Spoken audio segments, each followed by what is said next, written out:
A law passed 20 years ago aimed to make everyday life in Ontario much more accessible to people with disabilities by the start of 2025. Now, the legislation targeted such areas as workplaces, transit, and public spaces as well. But as Philip Lee Shannock tells us, now that the deadline to implement the act has arrived, many think the province is a long way short of meeting its goal.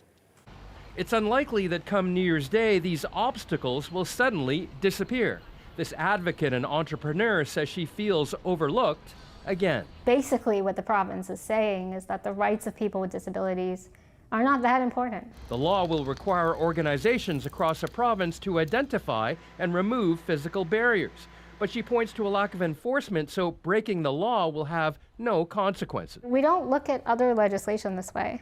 You know, when rules are set, when laws are put in place, there's an expectation that those are met.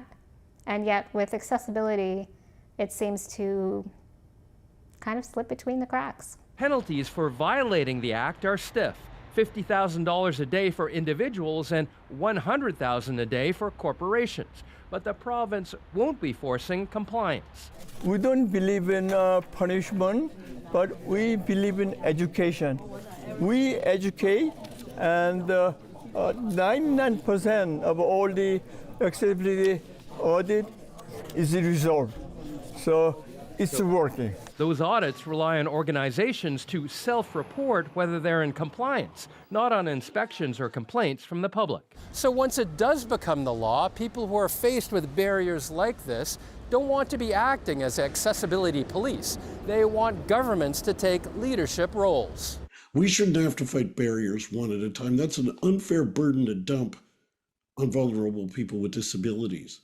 That's why comprehensive legislation was passed with a view of the government leading us to the goal of an accessible province. With 27% of Canadians living with a disability, a growing population as people age, advocates say politicians need to pay attention. We have a lot of voices that are loud in our community, and we need more people with lived experiences, more people with disabilities to be part of solutions. And they say the province doesn't see accessibility as a goal with a deadline, but a destination that will be arrived at someday.